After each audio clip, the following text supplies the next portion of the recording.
My Lords, at this hour I would like to expand considerably on the remarks made by my noble friend Lord Young of Cookham in relation to his amendment, but I find there's nothing I can add given how well expressed his argument was technically. I would only say that I hope the Minister, by contrast to his response to the previous group, will recognise the serious balance sheet issues that arise in relation to lease obligations. And I understand it is the case that while the Department currently recognises their obligations to the end of the current contracts, most of which are a matter of months or very few years away, when the responsibility transfers to the government, they will be responsible for the lease payments for the whole of the life of the remaining contracts for the lease of the trains, and these will therefore represent a balance sheet liability, not simply an ongoing cost, a balance sheet liability that may well need to be recognised. And I'm not, as I say, as proficient in these matters as my noble friend, but I do hope very much that the noble Lord the Minister treats that seriously and gives us a proper and robust answer about how this is to be treated. I'm going to save the bulk of my remarks, therefore, for the amendment moved by the noble Lord Sicker, with which, it may surprise your noble lords, I have a great deal more sympathy, certainly as far as his analysis is concerned, though not necessarily with his solution of total nationalisation and so forth, more sympathy than they might expect. The fact is that there is a very large amount of capital in the world, and a capital is seeking a return. But this capital is not buccaneering 19th century capital of the sort that built the railways in the first place. This is not capital that is looking for an investment at risk.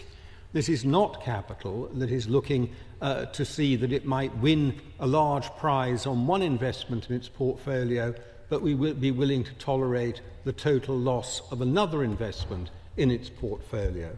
This is capital that is looking for risk-free returns, or close to risk-free returns, but at a rate of return which is considerably higher than they would achieve if they invested in government bonds. And they are to be found throughout our economy. This is not a criticism of the current government, it's a criticism of the previous government and of the Labour government as managed by Gordon Brown. They're to be found throughout our economy because they're the basis on which funding is now provided to most of our utilities, which is why they all belong to large foreign, well, not necessarily foreign, and I don't object to the fact that they're foreign, so let me drop that word, but they belong to large investors who are looking for these super returns and achieving them because the government is so accommodating towards them. And we ask the question, the noble Lord Sicker asks the question, why doesn't the government do something about this? Why doesn't the government nationalise the Roscoes as well? Because that would be a true nationalisation. This bill, as I said at second reading, this bill is not really a nationalisation of the railways. And as I said on Monday, it's more like dismissing your chauffeur at the end of his contract, which is all that is really happening. If you're nationalising something, you normally have to pay for it. You normally acquire assets. That isn't what is happening here at all. The assets are all being left in the private sector. The bill, with its headline claim of nationalising the railways, and that is the main purpose of this bill after all, it's to get a headline out there quickly. The bill with its claim of nationalisation is largely bogus, in fact. The reason, of course, that the government is not acquiring the Roscoes is that it can't afford to do so. But there is a second reason why the government is not acquiring the Roscoes, or going even further, as I suspect the noble Lord Sicker would, and that is seizing their super profits and acquiring them at a price which would reflect a reasonable rate of return, closer to the risk-free rate of return, for the rest of the period of their leases. The reason they're not doing it is that this government, rather like the last one, is wholly dependent on this source of funding for nearly every infrastructure project it wants to carry out, be it railways, be it environmental stuff, be it net zero, and so forth.